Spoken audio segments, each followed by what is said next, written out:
Okay, let's dive into this. Welcome to this explainer, everyone. Today, we're unpacking what I think is one of the most fascinating and honestly one of the most consequential legal mysteries in modern geopolitics. We're looking at a conflict that's been running for decades, right up to this exact moment, without any formal conclusion. And the wild part? The reason it hasn't ended isn't because of active fighting. It's all about a piece of paper, a missing signature, and the incredibly complex architecture of international diplomacy. It's a massive puzzle, and it's one that completely shapes our modern world. 73. That is exactly how many years the Korean War has been frozen in place. And to be clear, we aren't talking about 73 years of active combat, but 73 years of this gaping legal hole that comes from a single document drafted way back in 1953. Because believe it or not, no one has ever actually agreed on who would have to sign the paper to formally end the war. No, what's really interesting about this is how we use certain words. We hear armistice thrown around all the time as if it just means peace, but it absolutely does not. The 1953 agreement was strictly a temporary military pause. It suspended the hostilities between forces in the field, sure, but it intentionally did not settle the big, overarching political questions. It didn't recognize a permanent border, and most importantly, it did not legally end the war the way a formal treaty does. It was just supposed to be a stopgap measure, pending a final peaceful settlement within a few months. Well, over 7 decades later, we're still waiting on that settlement. To understand why we're still waiting, you really have to look at the physical architecture of the document itself.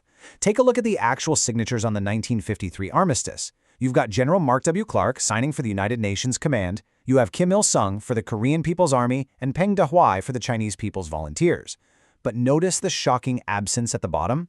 The Republic of Korea, South Korea, is entirely missing. South Korean President Syngman Rhee explicitly refused to sign it simply because he completely rejected any settlement that permanently accepted the division of the peninsula. So legally speaking, South Korea was never actually a party to concluding the fighting. Now fast forward with me to August 15, 2026. On the 81st anniversary of Korea's liberation from Japanese colonial rule, South Korean President Jae-myung made a huge proposal. He said, "Let's begin discussions to end the long-running war as the directly involved parties." Those 5 specific words, the directly involved parties, are doing a massive amount of legal work right there. He's using extremely careful phrasing to navigate around the incredibly awkward fact that his own country's name isn't actually on that 1953 document. And this brilliantly illustrates the core of the problem. There's this fundamental standoff over who actually gets a seat at the table. In a bilateral view, the war is between the two Koreas, right? That puts Seoul squarely at the center of negotiations. But if you adhere strictly to the 1953 signatories, the table is set only for the UN Command, North Korea, and China. Under that historical precedent, Seoul is legally excluded. So President Lee's phrase, the directly involved parties, is a deliberate, calculated attempt to claim a seat by definition rather than by historical precedent. Section 1. Silence from the North. Diplomacy through state media. So, how exactly did Pyongyang respond to this bold proposal to redefine the peace table? Well, in the world of high-stakes statecraft, diplomacy is often conducted through state media, and sometimes the absolute loudest message is no message at all.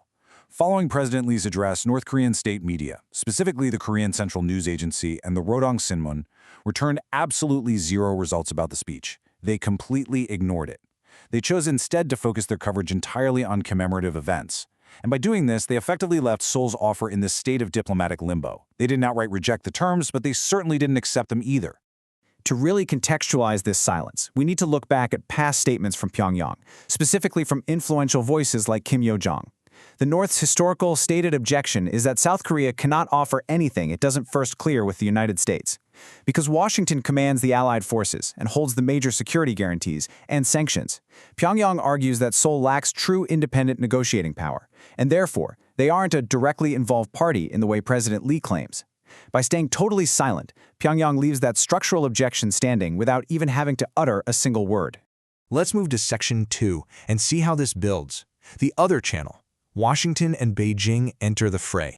See, this isn't just about Seoul and Pyongyang. When we look at the broader geopolitical chessboard, other major powers are conducting their own incredibly important back-channel diplomacy at the exact same time.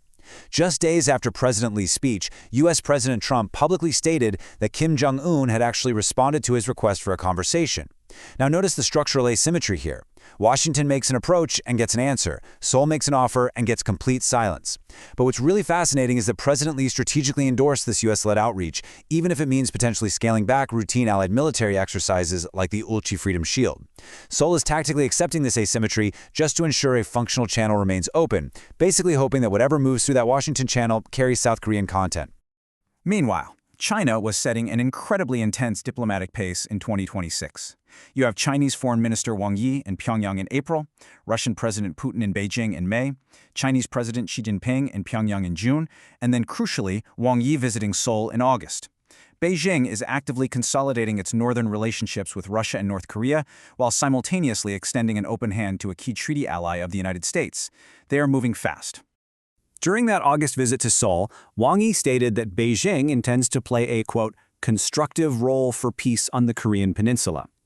Now, we have to remember the legal architecture we talked about earlier. Because the Chinese commander signed the 1953 armistice, Beijing inherently holds formal legal standing that Seoul itself does not.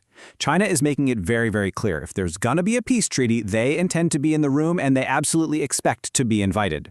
So the crucial point is right here in Section 3, the architecture of peace, the arithmetic of a peace regime. What would actually have to be built to achieve this? We aren't just talking about a nice peace ceremony with handshakes. We're talking about the strict legal arithmetic of substituting decades-old military architecture for a brand new political reality. First off, the Military Armistice Commission and all its supervisory mechanisms would have to be entirely replaced. Second, the United Nations Command exists solely because the armistice created a party for it to be. Its status would have to be fundamentally resolved. And third, the military demarcation line would have to be converted into an agreed permanent border, which ironically is precisely the concession President Syngman Rhee completely refused to make back in 1953. But there's another massive complication today that just didn't exist in 1953. Pyongyang now declares itself an irreversible nuclear state. Now, the conventional Western sequence has always been denuclearization first, followed by peace and normal relations. But President Lee's 2026 proposal represents a huge, genuine departure from that. He's actually inverting the traditional order, suggesting peace first and then tackling the nuclear question. It's a massive bet that the old order of operations was wrong all along, though. As we saw, Pyongyang has yet to say if it even agrees with this new sequence. So, as we watch this all unfold, there are three key actionable takeaways you should keep your eyes on. First, does Pyongyang eventually break its silence? The second they engage with the terms, even if it's just to reject them, they concede that there are terms worth discussing. Second, if talks do happen, literally count the chairs at the table. 2 chairs means Seoul's bilateral theory won. 3 or 4 chairs means the 1953 signature list is still governing the room. And third, watch closely if those allied military exercises are actually scaled back. If they are, it removes Pyongyang's primary stated objection to dealing directly with Seoul. Ultimately, it all boils down to this really incredible paradox. How do you officially end a 73-year-old war when the very legal parties involved are still actively disputed? It's not just going to depend on the eloquence of a proposal or the general desire for an end to hostilities. The entire puzzle hinges on answering one fundamental question. When the offer of peace is finally laid on the table, who is actually entitled to accept it? Thanks so much for joining me on this explainer, and remember to keep questioning the architecture of the world around you.